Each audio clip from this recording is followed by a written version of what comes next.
Halos lahat ng pumasok sa dungeon na ito ay namatay. Ngunit ang binansagang pinakamahinang hunter sa mundo ay nabigyan ng pagkakataong maging pinakamalakas. Ang pangalan ko ay Song Jinwoo, isang A-rank hunter. Sa Hunters Guild, ako ang may pinakamababang rank at itinuturing na pinakamahina sa lahat ng hunter. Hindi ko akalain na mangyayari ito sa akin. Hindi kailanman. Diyos ko! At dito sa Seoul, South Korea, nagsimula ang kwento ng ating bida. Si Song Jinwoo, isang A-rank hunter. At kung isasantabi mo ang bahagya kong kakaibang lakas at kakayahang mag-regenerate, nakakahiya ng tawagin ang sarili ko na isang hunter. Siyempre, palagi ako nasasaktan at ilang beses na rin ako muntik ng mamatay. Ang trabahong nasa panganib ang buhay, ang pagiging hunter, hindi ko ito ginagawa dahil gusto ko lang. Halos hindi ko mabayaran ang medikal na gastusin ng may sakit kong ina dito sa sweldo na binibigay sa akin ng Hunters Guild. Para sa isang ordinaryong tao na walang espesyal na talento, wala akong ibang pagpipilian kundi maging hunter. Habang nagkakape, may tumawag kay Mr. Kim. Ang tagal na, kamusta? At sumagot naman si Mr. Kim na, teka, anong ginagawa mo dito? Hindi ba umalis ka noon dahil ayaw mo maging hunter? Sumagot si Mr. Bak, buntis na ang asawa ko ng pangalawang anak namin. Sinabi ni Mr. Kim, totoo, wala nang hihigit pa sa isang raid pagdating sa pagkita ng malaking pera. Hindi madali ang mabuhay. Sumagot si Mr. Bak, nangangamba ako. Ang tagal na ang panahon na nawala ako. Baka hindi na ako makasabay. Habang nag-uusap ang dalawa ay biglang may nagsabi na, Jinwoo, dumating ka na pala. Salamat sa pagdating, Jinwoo. Pinakita ang pagdating ni Song Jinwoo sa meet-up para sa isang raid. May isang lalaki na nagsabi na, ang lamig sa labas no? Good job. Sumagot si Jinwoo na, haha, ayos lang. Tayo na ang bahala sa akin ngayon. Tinawag siya ni Mr. Kim. Hoy Jinwoo, kumain ka na ba? Sumagot itong si Jinwoo na, oo Mr. Kim, salamat sa pag-aalala. Napatanong si Mr. Ba kay Mr. Kim, ang lalaki ba na yan ay malakas na hunter? Masaya ang lahat na makita siya. Sumagot si Mr. Kim, hehe, hindi mo siya kilala dahil dumating siya pagkatapos mong umalis. Ang palayaw niya, the world's weakest. Napasabi si Mr. Bak, the world's weakest? Hindi ba dapat the strongest? Sumagot si Mr. Kim, bro, yun ang tawag namin sa S-rank hunters. Si Song Jinwoo ay tinuturing na pinakamahina. Ibig sabihin, mahina siya na kahit sa isang A-rank dungeon napapahamak siya. Sumagot si Mr. Bak, talaga ba na siya ang pinakamahina? At sinabi naman ni Mr. Kim na, oo, malamang siya ang pinakamahina sa atin. At sinabi ni Mr. Bak naman na, ganun siya kahina? Napasabi si Mr. Kim na, ibig sabihin, mahina rin ang dungeon natin dahil nandito siya. Naintindihan ko. At sinabi pa ni Mr. Kim na, baka marinig niya tayo, tapusin na muna natin ang usapan dito. At napasabi na nga lang etong si Jinwoo na, naririnig ko kayong matatanda. At nagpunta nga siya sa cafe para humingi ng isang kape. Hay, pwede po bang humingi ng isang tasang kape? At sumagot naman yung lalaki na, Hunter Song Jinwoo, pasensya na, ubos na lahat ng kape kanina pa. At napasabi nga etong si Jinwoo na, kahit kape, malas naman. At bigla ngang may sumigaw sa kanya, Jinwoo, nasaktan ka na naman. Napasabi nga si Jinwoo na, oh, hi, mukhang kasama rin si Miss Juhi ah. At sumagot nga itong si Juhi na, syempre, pero hindi yan ang problema. Bakit na naman nasaktan ang mukha mo? Sumagot nga si Jinwoo na, hindi ko alam, basta nangyari lang habang naghahunt. Sumagot si Joey na, talaga? Ano ba talagang nangyari? Nagpunta ka ba sa ospital? At sumagot si Jinwoo na, oo, nasa A-rank dungeon kami at ako lang ang nasaktan. Sumagot si Joey na, ha? Paano nangyari yun? Sinabi ni Jinwoo na, mas mataas ang rank ng iba kaya hindi na sila nagdala ng healer. At sumagot nga itong si Joey na, kahit pa, hindi talaga sila nagdala ng healer. Iniisip nilang magiging ligtas naman sila. At sumagot nga si Jinwoo na, ayos lang, dahil mahina naman talaga ako. Mukhang handa na ang lahat para pumasok sa gate. Tara na! At sumagot nga si Juhi na, okay. At nagsalita nga si Mr. Song. Everyone, aalis na tayo. Happy hunting! Hindi ako qualified magsabi nito pero gusto kong maging party leader para sa raid na ito. Ayos lang ba sa inyo? Sumagot si Mr. Bak. Kung si Mr. Song ang leader, mapagkakatiwalaan natin siya. Matagal na din nung nasaksihan ko ang kanyang galing. Sinabi naman ni Mr. Kim na, Mr. Song, ikaw ang may pinakamataas na rank dito. Wala akong problema. Sumang-ayon naman ang lahat ng mga kasamahan nila sa raid. Oo, wala kaming tutol. Napasabi naman etong si Jinwoo na, ingatan niyo po kami Mr. Song. At sinabi ni Mr. Song na, alright, pumasok na tayo sa dungeon. Tara! Habang papasok sila ay sinabi ni Mr. Kim kay Jinwoo na, subukan mong wag masaktan ha, okay? Sumagot na lang si Jinwoo na, okay. Sa isip niya, sinabi niya na, gagawin ko ang lahat ng makakaya ko ngayon. Habang nag-uusap ang dalawang staff ng Hunters Guild, sinabi ng isa na, anong iniisip mo? Sumagot yung isa na, si Hunter Song Jinwoo. Medyo naiinis lang ako na hindi natin siya nabigyan ng kape. Ang pinakamahina sa E-rank. Ano bang rank ng dungeon na ito? Sumagot yung isa na, sabi nila D-rank dungeon daw. Hindi ko pa nakitang hindi nasasaktan si Hunter Song Jinwoo sa buong panahon ko sa guild. D-rank dungeon lang? Sige, huwag ka na mag-alala. Walang mangyayari. Tara! Lumipat ang eksena sa loob ng dungeon. Pinapakita na itong si Juhi, hinihil na agad itong si Jinwoo. At sinabi nga ni Juhi na, Jinwoo, bakit ba sobrang determinado mo maging hunter? Ang pakikipaglaban ng ganito, mas lalo lang magdadala ng panganib sa'yo. Sumagot naman etong si Jinwoo na, pasensya na. At sinabi ni Juhi na, hindi ko sinasabi ito para humingi ng paumanhin. Nag-aalala lang talaga ako sa'yo. Pinakita nga na sila Mr. Song, Mr. Kim at ang mga kasamahan nila sa raid ay nakikipaglaban sa mga halimaw. Napasabi na nga lang sa isip si Juhi na at least malapit nang matapos itong raid na ito.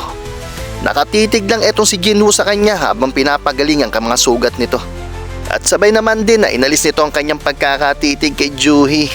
At sinabi ni Mr. Song na mukhang tapos na tayo sa raid.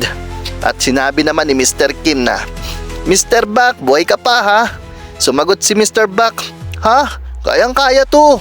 Habang nakatingin si Jinwoo sa grupo, tinanong siya ni Juhi, Jinwoo, anong dahilan kung bakit hindi ka titigil bilang hunter? Sumagot si Jinwoo na, hunter lang ako for fun. Kung hindi ko gagawin ito, baka mamatay ako sa pagkaburyo. Napasabi si Jinwoo sa kanyang sarili na, kung sabihin ko ang personal kong dahilan, mas lalo lang ako mapapahiya. Napasabi si Juhi na, mukhang enjoy ka ha. Isang maling galaw pa, sa kabilang buhay ka na magre-raid. Napatawa na nga lang si Jinwoo sa pagkakasabi ni Juhi. Sabay pinagalitan siya ni Juhi, huwag kang tumawa, mabubuksan ang sugat mo. Sabay sinabi ni Mr. Song na, ito ang makukuha ninyo pagkatapos patay ng halimaw, ang magical core. Ipinaliwanag nga niya na ang magical core kahit na mula sa C-rank na halimaw ay nagkakahalaga ng libo-libo. Pero dahil si Jinwoo ay E-rank lang, imposible ang C-rank na halimaw. At pagkakuha nga ni Jinwoo ng kanyang bahagi, napasabi siya sa sarili na pagkatapos ng lahat ng sugat at hirap, E-rank core lang ang nakuha ko. Kung iisipin na isinugal ko pa ang buhay ko para dito, masyado itong maliit. Biglang may sumigaw, hoy, may isa pang entrance dito. Pagkasilip nga nila, sinabi ni Mr. Song na, the double lair? Mukhang totoo nga. Gumamit si Mr. Song ng skill, Fire Attack, para magbigay ng liwanag sa daanan ng kuweba at makita kung ano ang nasa dulo. Pagkatapos, sinabi niya, lahat kayo, pakinggan nyo muna. Hindi magsasara ang gate kung buhay pa ang boss. At dahil bukas pa rin ang gate, mukhang nandoon ang boss. Karaniwan, kailangan nating kontakin ng guild at maghintay ng utos. Pero pinakita ang grupo na nagbubulungan. Sinabi pa ni Mr. Song na kung mauuna ang ibang hunters, mababawasan ang kita natin. Kaya gusto ko, patayin natin ang boss. At dahil delikado, Bakit hindi tayo magbotohan? 17 tayo at walang magrereklamo pagkatapos ng botohan. At sumagot itong si Mr. Kim at si Mr. Bak. Boto namin, laban. May ilan na nag-vote na no at may ilan naman na nag-vote ng yes. Pati si Miss Juhi ay nag-vote na ng no. Sorry, ayoko nang pumunta. Sinabi ni Mr. Song. So far, 8-8. Tinanong si Jinwoo kung ano ang kanyang boto. Sa isip ni Jinwoo napasabi siya na wala pa akong sapat na pera. Kailangan ko ring ipadala ang kapatid kong babae sa college at alagaan ang may sakit kong ina. At bigla nga siyang sumigaw na, papasok ako! At nagpatuloy nga ang grupo sa paglalakad papasok sa double layer. At biglang napasabi ang isa na, hindi ba masyadong malayo na tayo? Napatanong pa nga ang isa na, gaano na tayo katagal naglalakad? Sumagot ang isa na, mga 40 minutes na yata. At sinabi pa nga ng isa na, magsasara ang gate sa 1 oras pagkatapos natin patayin ng bus. May 20 minutes pa tayo. Habang naglalakad, kinausap ni Jinwoo si Juhi. Pasensya na. At sumagot naman si Juhi na para saan? Dahil pinilit kong pumunta dito at nag-vote ako ng yes. Sinabi ni Juhi na ayos lang ako kaya hindi mo kailangan mag-alala. Nagtanong ulit etong si Jinwoo habang nakikita ang galit na mukha ni Juhi. Talaga bang okay ka? Sumagot si Juhi habang nagagalit. Sa totoo lang, hindi talaga ako okay. Baliw ka ba? Kanina lang kung medyo mas mataas ng konti ang saksak, butas na ang puso mo. At di pa kasama ang kamay at mga paa mo. Kahit papaano hinil ko lang sila. Ano mang pumasok sa isip mo at pumayag ka? May tama din ba ang ulo mo? Napasagot na nga lang si Jinwoo na pasensya na. At sa isip ni Jinwoo sinabi niya na tama, buhay lang ako dahil kay Miss Juhi. Isang birang na healer, utang na loob ko sa kanya lahat ito. At napasabi nga si Juhi na nagsisisi ka ba talaga? At sumagot naman si Jinwoo na oo. Pabuntong hininga na nga lang etong si Juhi at sinabing, kung talagang nagsisisi ka, libre mo ako ng pagkain. Nagulat si Jinwoo habang namumula. Sabay sinabi ni Juhi na, ano, ayaw mo ba kumain kasama ako? At sumagot naman si Jinwoo na, hindi syempre gusto ko. Biglang may sumigaw na, nandito na, boss room. Napasabi ang isa na, hindi pa ako nakakita na may ganitong uri ng pinto. Kakaiba. Sinabi ni Mr. Kim na, hindi ba delikado dito? At sumagot naman si Mr. Bak na, oo nga, mukhang delikado. Sinabi ni Mr. Song na, babalik ba tayo nang walang nakuha pagkatapos pumunta dito? Maaaring tayo ang unang makakapasok sa dungeon na ito. Ang gusto nang umalis ay makakaalis. Papasok ako mag-isa kung kinakailangan. Napasabi ang isa sa grupo na, sa bagay, ang kakayahan ni Mr. Song ay talaga naman napakahusay. Napaka-offensive din niya sa lahat ng sirang counter. Sinabi pa ng isa na, kung hindi ngang siya aalis, pwede siyang mapasama sa mga pinakamalalaking guild. Dahil nagtitiwala tayo kay Mr. Song, sumunod na lang tayo hanggang sa dulo. Dahan-dahan binuksan ni Mr. Song ang pinto. Mas madaling buksan kaysa sa inaasahan ko. Tara, pumasok na tayo. At sa pagpasok nga nila ay nakita nila na parang templo ang dungeon. Napasabi ang isa na, oo, may ilaw. Ang ganda. Sabi ng isa na, hindi pa ako nakakita ng ganitong dungeon dati.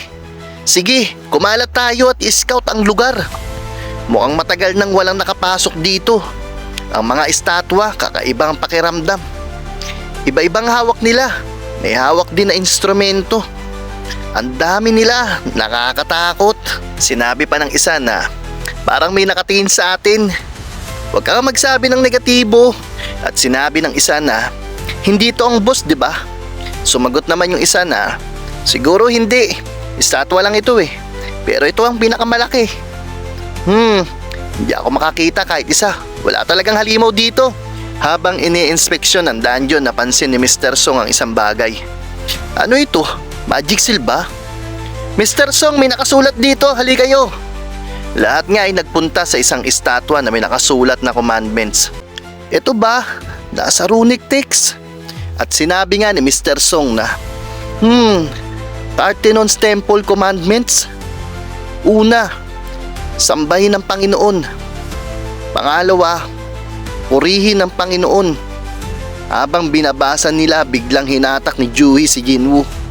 Kumilos ang mata ng estatwa, tinitingnan tayo. Ikatlo, patunayan ang iyong pananampalataya. At pagtingin nga uli ay napasabi ito na, tama ba? Siguro nagkakamali lang ako. Biglang napasabi si Jinwoo sa sarili na, teka, ano tong pakiramdam na ito? Sobrang tahimik ang paligid. Halos maramdaman mo ang lamig ng hangin. Yung hindi susunod sa mga kautosang ito. Hindi kailanman makakabalik ng buhay. Nagulat ang lahat at napalingon sa likod.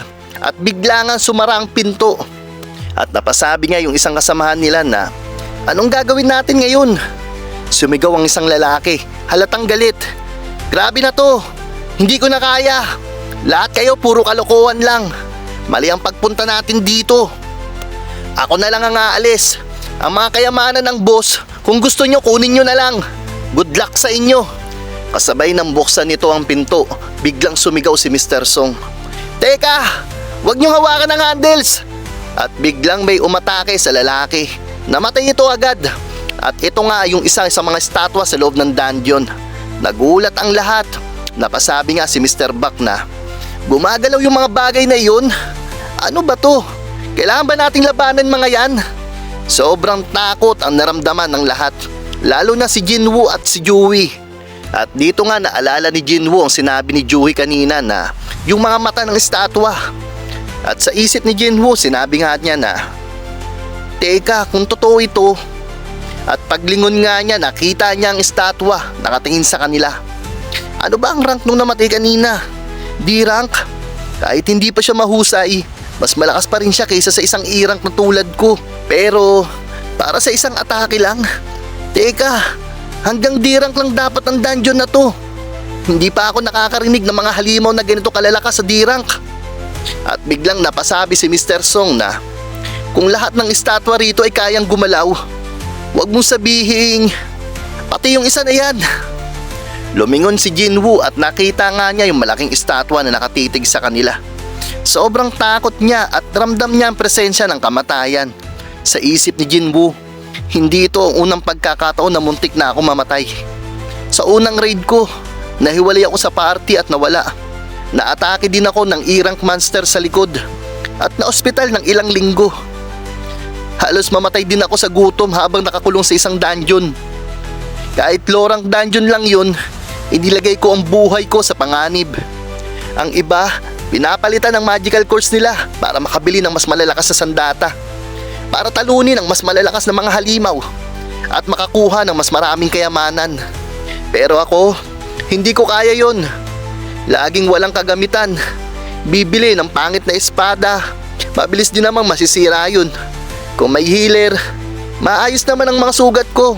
Basta hindi lang sobrang malala. At bigla nga niya naalala noon na may nagsabi nga na ang batang ito, injured na naman nang lumabas. Sumagot ang isa na sa isang E-rank dungeon lang, nakakaawa ang mga healer na kasama niya. Doble ang trabaho nila. Alam nyo ba, ngayon tinatawag na siyang world's weakest hunter. Kahit hunter siya, wala siyang silbi. At sinabi na nga lang ni Jinwoo sa sarili na kaya nung una, pangalawa, at lahat ng araw na lumabas akong injured, hindi ko pinansin ang pangungutya nila. At patuloy na ginagawa ang trabahong pwede akong mamatay. Siguro dahil dito na talagang alam ko. At bigla ngang bumalik sa kasalukuyan ang eksena. Nag-apoy ang mga mata ng malaking estatwa. Biglang sumigaw si Jinwoo na dumapa kayong lahat. Nakailag ang iba at may mga namatay. Napasabi si Mr. Buck kay Mr. Kim na okay ka lang ba? Hindi lang iilan ang namatay. At sumagot nga si Mr. Kim na halos nakailag lang ako kung hindi sumigaw si Jinwoo. Baka naubos na tayo. Pinakita si Juhi na nawalan ng malay. Habang ginigising siya ni Jinwoo, sumigaw si Mr. Song. Huwag kayong tatayo. Manatili lang kayo sa pwesto ninyo. Kapag tumayo tayo, aatake ulit yan. Takot na takot ang lahat, kaya nanatili silang nakaupo sa sahig. Sinabi ni Mr. Song kay Jinwoo. Hindi masyadong kaya ni Miss Juhi ang takot. Kaya puro basic raids lang ang kaya niyang salihan kahit na birang killer pa yan siya. Pero ang lugar na ito, hindi ito basic. Napansin mo ba? Yung mga gumalaw lang ang namatay. Lahat ng nakaligtas, sinunod ang sinabi mo. Napasabi si Jinwoo na, "Ha? Totoo ba yun?" Sabi ni Mr. Song na, "Sandali. Hindi ka ba sumigaw dahil alam mo ang mangyayari?" Sumagot etong si Jinwoo na, "Hindi. Pakiramdam ko lang na delikado." Biglang napansin ni Jinwoo ang braso ni Mr. Song. "Sir, ang braso nyo!" At sumagot si Mr. Song na, "Ayos lang ako. Tulungan mo na lang ako pigilan ng pagdurugo. Pwede?" "Jinwoo, sa tingin mo anong rang ang dungeon na ito?" Sumagot nga si Jinwoo na, "Hindi ko alam. Hindi pa ako nakakapasok sa raid na mas mataas sa D-rank." At sinabi nga ni Mr. Song na, 2 beses pa lang ako nakakaranas ng B-rank raid. At masasabi kong higit pa sa B-rank ang lugar na ito. Kahit doon, wala akong nakitang halimaw na ganito kalakas. Ang estatwa na yan, A-rank. Hindi, posibleng S-rank. Kanina, may nakasulat na Cartenon Temple's commandment. Una, sambahin ng Panginoon. Ikalawa, purihin ng Panginoon. Ikatlo, patunayan ang inyong pananampalataya. At nakasulat din doon, ang hindi susunod sa mga kautosang ito, hindi kailanman makakabalik ng buhay. Napasabi si Jinwoo, "Mr. Song, yung Panginoon, sa palagay ko siya yun." At itinuro nga niya ang malaking estatwa. Sumagot si Mr. Song na, "Kung papatayin natin lahat ng estatwa, aabutin tayo ng sobrang tagal." At dito nga'y napasabi si Jinwoo sa sarili na, ang gate, ang lagusan na nagdurugtong sa mundo nila at sa atin. 10 taon na ang nakalipas mula nang lumitaw ang gate. At mula noon, nagsimula ang mga kakaibang pangyayari sa mundo. Isa na rito ang mga hunters. Ang lakas ng hunters ay hindi na nagdadagdagan pagkatapos magising ang kapangyarihan nila. Ako rin, isang hunter, pero sapat lang ang lakas ko para sa E-rank. Kahit mas malakas ako kaysa sa normal na tao, malaki pa rin ang agwat ko sa ibang rank. Ang mga may kakayahan at kapangyarihang pumasok sa gate para pumatay ng mga halimaw at ginagawang hanap buhay yun, sila ang tinatawag na hunters. Minsan, sa likod ng gate, may mga halimaw na sobrang nakakatakot. Parang galing sa impyerno na bigla na lang sumusulpot. Tinanong ni Jinwoo si Mr. Song na, "Okay lang ba talaga kayo? Hindi humihinto ang pagdurugo." At sumagot si Mr. Song na, "Wala na tayong magagawa dyan sa ngayon. 3 healer lang ang dinala ko dahil akala ko mabilis nang matatapos ito. Yung isa, inatake ng sobrang brutal. Wala man lang natira kahit bangkay. Yung isa naman, sobrang shock na at ganyan na ang lagay. Kahit na si Juhi na isang birang killer, malamang hindi pa nakaranas ng ganito. Kaya mahirap pa sa kanya ang mag-heal ngayon. Sa tingin ko, mas mabuting manatili muna tayong hindi gumagalaw laban sa kanya. Kapag humupa ang sitwasyon, saka tayo sumubok tumakbo. Kahit alam kong hindi yun magiging madali." At pinakita nga yung isa nilang kasama na umiiyak, nanginginig. "Bakit kailangan mangyari to? Dirak dungeon lang naman to." At sa isip ni Jinwoo, tama si Mr. Song. Kapag gumalaw tayo, aatake siya. Kapag makalusot man kami, nandyan pa rin ang mga gwardyang estatwa. Mukhang hindi niya talaga kami balak palabasin ng buhay. Biglang may isang hunter ang nagtangkang kumilos palabas at sinabing, "Hindi ako mamamatay ng ganito. Kakasali ko lang sa isang malaking guild. Hindi ako pwedeng mamatay dito." At sumigaw si Mr. Song na, "Anong ginagawa mo? Huwag kang gumalaw." At sumagot nga yung lalaki na ito na, "Oo, kaya ko to. Kung ano man, tiwala ako sa bilis ko. Dadaan ako sa pintuan sa isang iglap." Pinakita ang lalaki na tumakbo ng mabilis papunta sa pintuan para makatakas.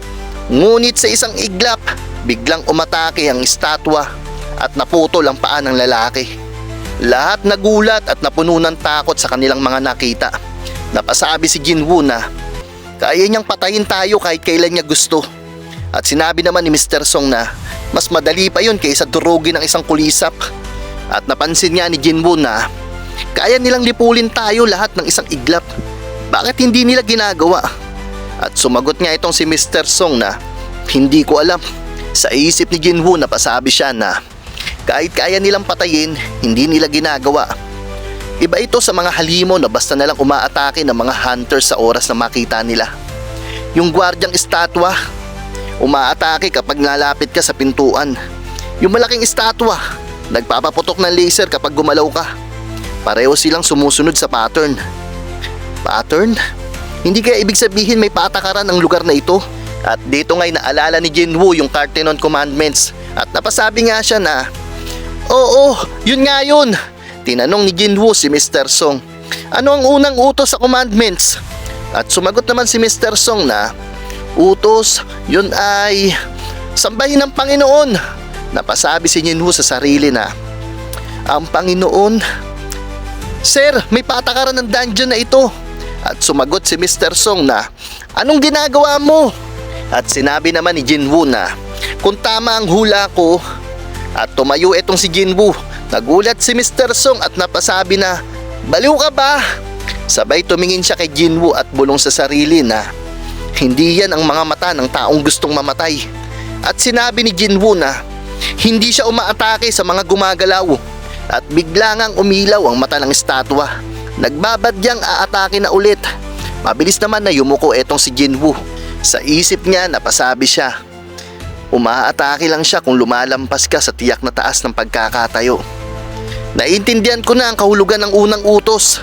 Sumigaw si Jinwoo sa mga kasama niya, "Yumuko kayo sa estatwa!" Napasabi si Mr. Kim, "Jinwoo, nababaliw ka ba?" At ganun din si Mr. Bak, "Anong sinasabi mo?" At sinabi naman ni Mr. Song kay Jinwoo na, "May napagtanto ka ano?" At sumagot si Jinwoo na, "Oo, umaatake siya kapag lumampas ka sa tiyak na taas. Kaya hindi siya umaatake kapag yumuko ka ng sapat. Sambahin ng Panginoon. Literal na yumuko at sambahin siya." At napasabi nga si Mr. Song na, "Hindi lang basta hula to, di ba?" At sumagot naman si Jinwoo na, "Oo, sa ngayon lang." Sinabi ni Mr. Song na, "Wala tayong magagawa sa ngayon." At lahat nga sila yumuko sa harap ng estatwa. Sinabi ni Mr. Kim sa isip niya na, makakaligtas pa ba tayo? Ganon din itong si Mr. Bak. Makakalabas na ba tayo dito? Sa simpleng pagyuko lang. Bigla ngang ngumisi ang estatwa. At napasabi si Jinwoo sa sarili na nagbago ang ekspresyon niya. At habang nakayuko sila, nag-iisip si Jinwoo sa mga nangyayari. Ilan na kaya ang naatake niya? Ilan na din ang buhay pa rin?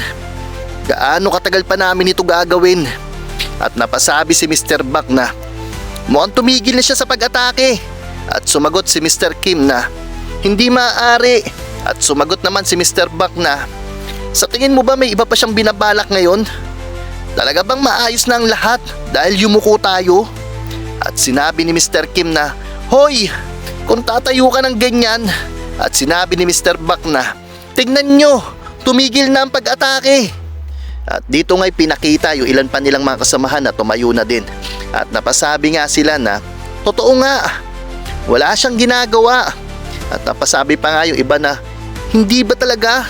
Oo, tapos na. Buhay pa tayo. At napasabi si Jinwoo sa sarili habang natatakot na, hindi pa tapos. Biglang gumalaw ang estatwa at tumayo. Nagulat ang lahat at nakaramdam ng matinding takot. Sinabi ni Mr. Kim, "Teka, hindi pa tapos? Huwag mong sabihin haharapin natin siya." Biglang nagsalita si Mr. Song, "Jinwoo, wala ka ba ibang plano?" At sumagot si Jinwoo na, "Kahit tanungin mo ko, hindi ko rin alam ang gagawin ko." Ngumiti ang estatwa at nagsimulang kumilos. Lahat sobrang natatakot sa nangyayari. Hindi nila alam anong gagawin. At biglang sinabi ni Jinwoo na, "Teka, may sariling patakaran ng dungeon na ito. Ang una ay sambahin ng Panginoon. Ang ikalawa ay purihin ng Panginoon. Iyan malamang ang susi." Napasabi ang isa na, "Purihin?" At sumagot yung isa nilang kasama na, "Kung pagpupuri ang kailangan, susubukan ko. Pasabi ako dati sa church choir. Kung kanta at papuri, kaya ko to." At nagsimula ngang umawit ang isa nilang kasama ng pagpupuri. "Lumapit ako sa Panginoon. Baguhin mo ako. ipaulan mo ang iyong biyaya at ang kahinaan sa aking kalooban ay tuluyang maglaho. Sa pag-ibig ng Panginoon, ang iyong pag-ibig ang patuloy na humahawak sa akin. Napasabi si Mr. Kim na, gumagana ba? Mukhang bumabagal ang galaw niya. Biglang napasabi si Jinwoo sa sarili na, hindi, yan ay... Nagpatuloy pa rin sa pagkanta ang kasama nila. Kasama kong lalakad ang Panginoon sa itaas mula sa loob ng kanyang pagmamahal. Napasabi si Jinwoo sa isip na, maling Diyos ang pinupuri niya. At biglang inapakan ng higanteng estatwa ang lalaking nagpupuri. Nagulat ang lahat, takot, nawalan ng pag-asa. Nagsimula silang magtakbuhan. Isa-isa silang inaapakan ng higanteng estatwa. At sumigaw si Mr. Song na, delikadong magsama-sama, maghiwa-hiwalay muna kayo. At sumagot si Jinwoo na, oo. Pero sa isip niya, pero hindi ko pwedeng iwan si Miss Juhi. At dito ipinakita si Mr. Bak habang sinasabi sa sarili na, hindi ako pwedeng mamatay dito. Naalala niya ang kanyang pamilya, ang asawa at ang kanyang mga anak. Paano kung tumigil ka na sa pagiging hunter at maghanap ng mas ligtas sa trabaho? May dalawa na tayong anak. At sinabi nga niya dito na, anong sinasabi mo? Kailangan nating kumita para sa kanila. Habang umiiyak, nasabi niya na, ngayon pa lang ako handang maging ama ng aking dalawang anak. Tapos, ganito.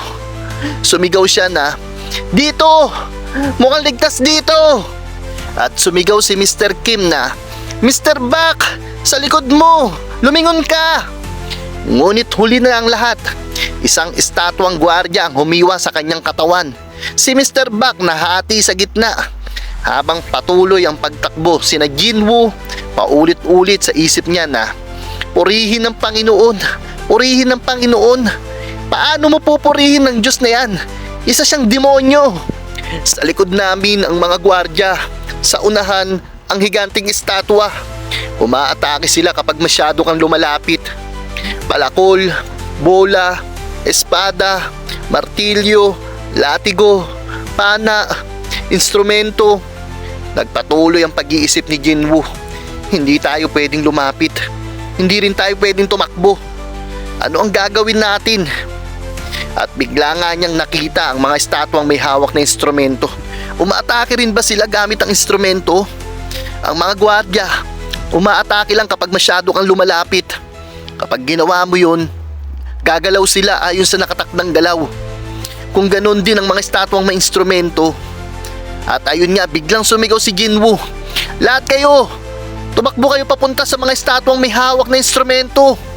At pagdating nga ni Mr. Song sa isang estatwa na may hawak na instrumento, napasabi ito na, tumugtog na siya. Ang mga estatwang may instrumento hindi umatake. Hanapin nyo ang may hawak na instrumento. Ipinakita si Mr. Kim, umiiyak, nanginginig, punong-puno ng takot at pangamba. Patuloy naman na tumatakbo sina Jinwoo at Juhi papunta sa mga estatwang may hawak ng instrumento. Pagdating nila sa isa, sinabi ni Jinwoo na, tumugtog ka na, bilisan mo. Ngunit hindi ito tumugtog. Napasabi si Jinwoo sa sarili na, sandali, baka hindi pwede may dalawang tao sa ilalim ng isang estatwa. Umiiyak si Juhi at tumakbo naman ito si Jinwoo palayo papunta sa ibang estatwang may hawak na instrumento. At sumigaw ito kay Juhi na, huwag kang gagalaw dyan, ligtas ka dyan. Mabilis na tumakbo si Jinwoo, ngunit hinabol siya ng atake ng higanting estatwa. At biglang ang sumigaw si Mr. Song na, hindi dyan ang daan. At biglang sumalubong sa kanya ang isang estatwang gwardiya na may hawak na shield. Napasabi siya sa sarili niya na, hindi yan instrumento, kalasag yan. Inatake siya nito, tinamaan ang kanyang paa habang umiilag at naputol ito. At ipinakita nga si Juhi na umiiyak at sumisigaw sa sobrang takot at pag-alala. At kahit naman sugatan, pilit pa ring lumapit si Jinwoo sa estatwang may hawak na instrumento. Napasabi siya na, kung may tunay mang Diyos, pakiusap, buhay at kamatayan. Parang isang manipis na sinulid na lang ang umahawak sa akin mula sa kamatayan. Pero ngayon, Pakiramdam ko pati yun, malapit nang mapatid. At biglangan tumugtog ang estatwang may hawak na instrumento. Nakaabot si Jinwoo sa harapan nito. Kahit halos mamatay na, napatawa na lang siya. At tumigil sa pag-atake ang ganting estatwa. At ipinakita ang mga katawan ng mga kasamahan nilang namatay, mga nasawi. Tumakbo at nagmamadali si Joey papunta kay Jinwoo. At sumigaw ito na, "Jinwoo! Ayos ka lang ba?" Nagulat siya nang makita nga itong si Jinwoo na putol na ang paa. At agad naman niyang ginamit ang kanyang kapangyarihan para pagalingin ito. Napasabi na lang si Jinwoo na, "Okay na ngayon, Miss Juhi, pwede mo nang itigil." At sumagot si Juhi na, "Huwag ka munang gumalaw. Kaunti pa lang. Pangako, pagagalingin kita." Halos wala nang lakas si Jinwoo at kitang-kita sa kanyang mga mata ang pagod. At kasabay nun, biglang sumuka ng dugo si Juhi. Kitang-kita rin na halos nasa limit na ang kanyang katawan. Napasabi si Mr. Song na, "Okay pa ba siya?" Napasabi nga si Mr. Kim na, "Ang tindi, grabe. Pero sa wakas, nakaligtas siya. Nagsimula tayo ng 17. Ngayon, 6 na lang ang natira." At sinabi nga ni Mr. Song na, "At 2 pa sa atin ay malubhang nasugatan." Sumagot naman si Mr. Kim na, "Nakakalungkot na nawala ang braso mo, Mr. Song. Pero lahat ng ito ay dahil sa mga padalos-dalos mong desisyon bilang party leader. Mr. Song, maghintay ka na lang sa magiging parusa sa iyo." At sumagot naman si Mr. Song ng, "Oo." Maya-maya biglang gumalaw muli ang higanteng estatwa. Napasabi si Mr. Kim na, "Ang buwisit na yun na naman. Anong nangyayari? Lindol ba to?" Biglang lumitaw ang isang altar sa gitna. Napasabi si Mr. Kim na, "Ano yan?" At sumagot naman si Jinwoo na, "Isang altar na parang sa mga mythologies kung saan inaalay ang buhay ng mga nilalang para sa kanilang Panginoon. Baka ito na ang huling kautusan." At sinabi nga ni Mr. Song na, "Patunayan ang inyong pananampalataya." Sa isip ni Jinwoo, malamang ito na ang huling pagsubok. At unti-unti na naglabas ng sandata si Mr. Kim. At sabay sinabi niya na, "Kahit gaano man ako katanga, pakiramdam ko gets ko na kung ano ang nangyayari. Mr. Song, ibig sabihin nito kailangan nating ialay ang isang tao, di ba?" At unti-unti na ngang itinutok ni Mr. Kim ang sandata kay Mr. Song. At kasabay nito sinabi niya na, "Sino ang nagdala sa atin dito, Mr. Song? Ikaw yun, di ba? Yung lalaking nagyayabang tungkol sa asawa niya at 2 anak, hinati sa kalahati. At 10 iba pang namatay. Sumang-ayon ka kanina na akuin ang responsibilidad, di ba? Ngayon, patunayan mo na." Napasabi si Jinwoo na, "Mr. Kim, sobra na yan." Sumigaw si Mr. Kim na, "Tumahimik ka at manatili ka dyan." Sumagot si Mr. Song na, "Tama si Mr. Kim.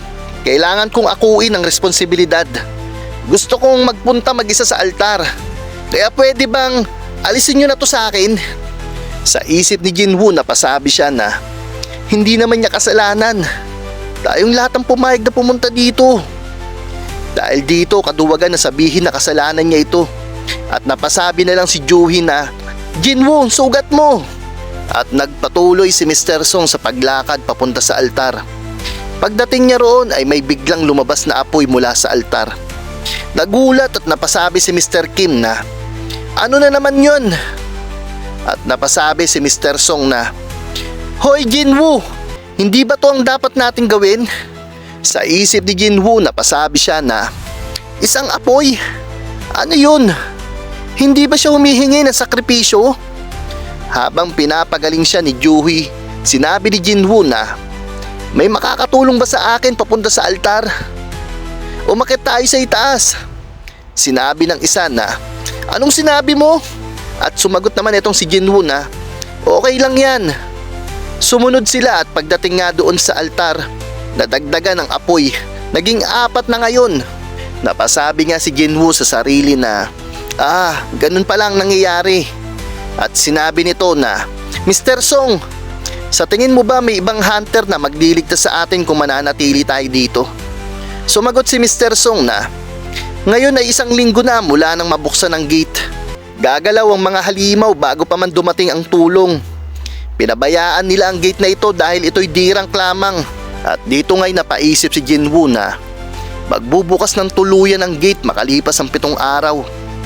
Makakapasok ang mga halimaw kapag ganap ng bukas ang gate. Ang layunin ng raid ay patayin ang boss at isara ang gate bago ang 7 araw na limit. Kung mabigo tayo ngayon, ibig sabihin, yung halimaw na yan, makakapasok sa mundo natin. Kayong dalawa, umakyat din kayo dito. Sa bawat taong nasa altar, lumilitaw ang apoy.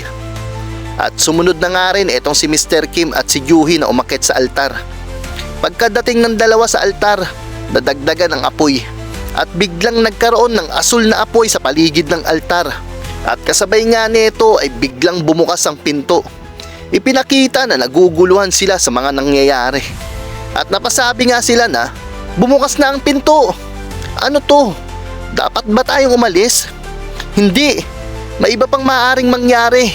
At ipinakita nga na nagsimula ng gumalaw ang mga estatwang gwardya papunta sa kanila. At talaga naman ding natakot ang bawat isa sa kanila. Sinabi ni Jinwoo, Juhi, di mo pwedeng ipikit ang mga mata mo. At sinabi ni Mr. Kim, tulad lang ito ng laro natin nung mga bata pa tayo. Lumalapit sila kapag hindi mo sila pinagmamasdan. Lahat kayo, huwag ninyong alisin ang tingin sa mga estatwa. Ngunit may isa nga silang kasama na natakot at hindi nakatingin sa estatwa. Kaya kumilos ang estatwa papalapit sa kanila. At sa sobrang takot ng kasama nila, hindi nito napigilan tumakbo. At napasabi nga sila na, Hoy!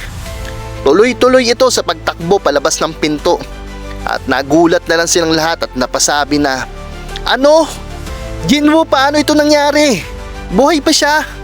At bahagyang sumara ang pinto pagkalabas niya.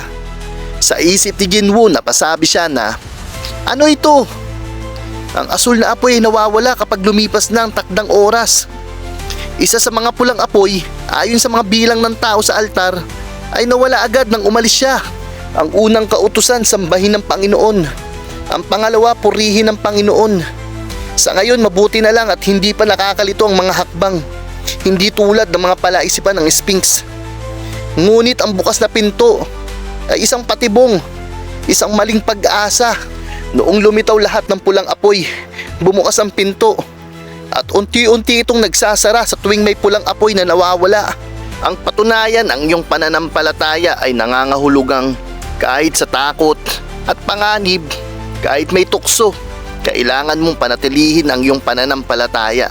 Ngunit habang natatakot, sinabi ng isa nilang kasamahan na, Sorry, hindi ko na kayang magtagal pa. Bigla niyang binitiwan si Jinwoo at tumakbo din palabas. Napasigaw na lang si Jinwoo na, Wag! At sinabi pa niya na, Huwag kayong gagalaw. Hindi na pwedeng may umalis pa. Kapag nabawasan pa tayo, hindi na natin mababantayan ang lahat ng estatwa. Mamamatay tayong lahat. Napasabi si Mr. Song na, Jinwoo, anong nangyayari? Sumagot si Jinwoo na, ang gagawin lang natin ay manatili rito at tumingin sa mga estatwa hanggang sa mawala ang mga asul na apoy. Ang mga asul na apoy ay nagsisilbing timer. Kapag tuluyan na silang nawala, makakaalis na tayo dito. At sumagot nga si Mr. Kim kay Jinwoo na, mukhang tama ka. Pero paano kung tuluyan na magsara ang pinto kapag naubos ang mga asul na apoy? Sigurado ka ba? Sa totoo lang, hindi ko kailanman inakala na may tutulong ang isang kasing hina mo. Palagi kitang minamaliit. Sa totoo lang, wala talaga akong inaasahan sa'yo. Kahit nung sumali ka pa lang sa party namin. Maraming tao ang namatay nang pumasok tayo sa silid na ito. Pero ang mga buhay pa ngayon ay buhay dahil sa'yo. Lahat dahil nagawa mong lutasin ang mga palaisipan dito. Buhay rin ako ngayon dahil sa'yo. Maraming salamat. Pero may pamilya rin ako. Ayoko pang mamatay dito. Ayoko talagang mamatay dito. Pasensya na. Hindi ko na kayang manatili pa rito. At bigla na nga lang siyang tumakbo palabas ng pinto. At sabay sinabing, Salamat. Napasabi sa sarili si Jinwoo na, "Salamat, wag mo akong patawanin." At pinakita nga dito ang pag-iyak ni Jinwoo habang sinasabi na, "Kung tatakbo ka palabas dito, mamamatay kaming lahat." At ayun nga, nagsalita si Mr. Song na halos sarado na ang pinto. "Huli na, pero gets ko na ngayon. Umalis na kayo. Hindi tuluyang magsasara ang pinto basta may kahit isang tao nasa altar, di ba? May mahabang buhay pa na naghihintay sa inyo. Kaya umalis na kayo. Miss Juhi, pwede mo bang tulungan si Jinwoo?" At sumagot nga si Juhi na, "Oo." Ngunit pinakita na hindi na nga din to makagalaw dahil sa sobrang pagod. Nanginginig na ang kanyang buong katawan. At napasabi nga si Mr. Song na, "Mukhang mana exhaustion to ah. Masyado kang gumamit ng mana sa paghil kay Jinwoo." At biglang sinabi ni Jinwoo na, "Mr. Song, isama mo na si Juhi palabas dito." At sumagot si Mr. Song na, "Sabi ko ako mananatili dito." At sumagot ulit si Jinwoo na, "Sinong tutulong kay Miss Juhi palabas dito? Wala na tayong oras. Umalis na kayo." At nagsalita naman si Juhi habang umiiyak na, "Hindi, Jinwoo, mas gusto kong manatili dito." At sumagot si Jinwoo na, "Pinangako ko sa iyo na bibili ako ng dinner, di ba? Kumain ka muna." At sabay niyang inabot nito ang crystal mana. "Kukunin ko ang naging bayad sa akin sa iyo pagbalik ko." Habang umiiyak si Juhi, inatake siya ni Mr. Song sa batok at sinabing, "Hindi ito ang panahon para magpatawa." Sabay kinargan na nga nito si Juhi. "Pasensya na, pero talagang wala ng oras." At sumagot si Jinwoo na, "Please, ingatan mo siya." At sumagot naman si Mr. Song na, "Gagawin ko." At nagpatuloy na sila sa paglakad palabas ng pinto. Habang nakaupo si Jinwoo, kitang-kita ang kalungkutan sa kanyang muka. At napasabi na nga lang siyang, "Salamat sa Diyos, kahit ako na lang ang mamamatay. Kung alam ko nga lang na mangyayari ito, sana man lang ay nakakuha ako ng insurance." At nakakita nga siya dito ng isang espada. Pilit niya itong kinuha at sinabi na, "Kung ganito na rin lang ang mangyayari, magsasama ako ng kahit na isang halimaw. Sige, lumapit kayo." Unti-unti nang lumapit ang mga estatwa at inatake siya ng matindi. Habang nakaiga sa altar, naghihingalo, napasabi siya sa isip na, "Ayoko pang mamatay. Siyempre hindi okay to. May pamilya rin ako. Ayoko ring mamatay. Tigilan mo na ang pagsisinungaling sa sarili mo. Sinungaling ka. Ayoko pang mamatay. Kung may isa lang sana akong pagkakataon." At nang tuluyan na siyang tatapusin ng estatwang gwardya, biglang may lumabas na system alarm. Nakompleto mo na ang lahat ng kinakailangang requirements ng secret quest. Courage of the Weak, secret quest. Nakompleto lahat ng requirements. Sandali, saan galing ang tulog na ito? Lumabas ang system notification. Nakuha mo na ang karapatang maging isang player. Tatanggapin mo ba? Napasabi si Jinwoo na, "Earned? Accept? Anong nangyayari?" May panibagong notification. Kung tatanggi ka, titigil ang tibok ng puso mo makalipas ang humigit kumulang na 0.02 seconds. Tatanggapin mo ba? Napasabi siya na, "Kung tatanggapin ko, hindi na ako mamamatay. Oo, ito ang pagkakataon ko. Tatanggapin ko." Lumabas ang bagong notification. "Maligayang pagdating, player." At dito nagtatapos ang ating solo leveling episode 1 manga review. Muntik nang tuluyang mamatay si Song Jinwoo sa double dungeon. Ngunit nabigyan siya ng pangalawang pagkakataon bilang isang player. Ano nga ba ang ibig sabihin nito para sa kanya? At anong kapangyarihan ang bubuhos sa kanya? Abangan ang susunod na episode dito lang sa Anime Kwento Hub, kung saan ang paborito mong anime ay kinukwento ng malinaw sa Tagalog.